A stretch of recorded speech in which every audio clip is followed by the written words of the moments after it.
Le lundi 12 août 2024, aux environs de 21 heures, M.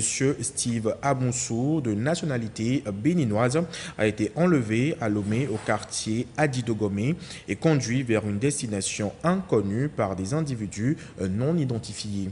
En effet, alors que le susnommé, établi au Togo depuis plusieurs années, est sorti de l'immeuble où il habitait pour une course, il a été appréhendé non loin de là par 4 individus qui visiblement y étaient en affût. De force, ces individus l'ont embarqué dans un véhicule d'immatriculation béninoise puis ont roulé en direction de la frontière togolaise du côté est. Les autorités policières togolaises ayant été avisées ont aussitôt lancé des recherches qui n'ont pas permis de retrouver les ravisseurs et leurs victimes. Afin de comprendre les circonstances exactes de cet acte, une enquête judiciaire conduite par le service central de recherche et d'investigation criminelle a été ouverte. Des premiers éléments recueillis de cette enquête, il est apparu que l'acte dont il s'agit a été l'œuvre de 4 personnes de nationalité béninoise, aidées par 2 autres personnes, dont l'une de nationalité béninoise et l'autre de nationalité togolaise. Sur les 4 acteurs principaux de nationalité béninoise, 3 ont été identifiés ainsi qu'il suit. Nyadao Jimmy, athlète des arts martiaux, Miss MMA et coach au Revieso MMA, 6 à La Haye, vive à Cotonou. Wanilo Médégan, directeur général de l'Agence nationale de la sécurité et des systèmes d'information et athlète du MMA. Gbagidi Todedokpo, Juan Géraude alias Jojo, membre du staff et manager de l'artiste béninois Vano Baby.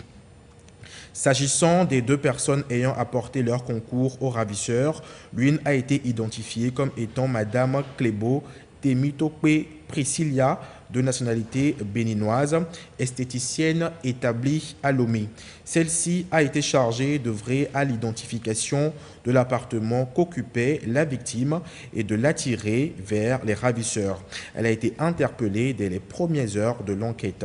L'autre, du nom de Téléception, est un étudiant de nationalité togolaise travaillant occasionnellement comme conducteur de mototaxi à Lomé. Ce dernier a assuré en toute connaissance de cause le service de transport de l'un des acteurs de l'enlèvement le dimanche 11 et le lundi 12 août 2024. Arrêté quelques jours après le rapt, la perquisition de son lieu d'habitation a conduit à la découverte d'une paire de menottes qu'il dit appartenir aux ravisseurs.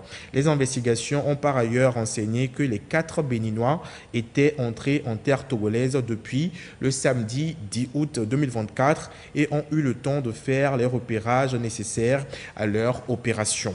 Ces faits commis sur le territoire togolais en violation flagrante du droit international et des règles en matière de coopération pénale internationale s'analysent en l'incrimination d'enlèvement ou séquestration au sens des articles 283 et 284 du nouveau code pénal.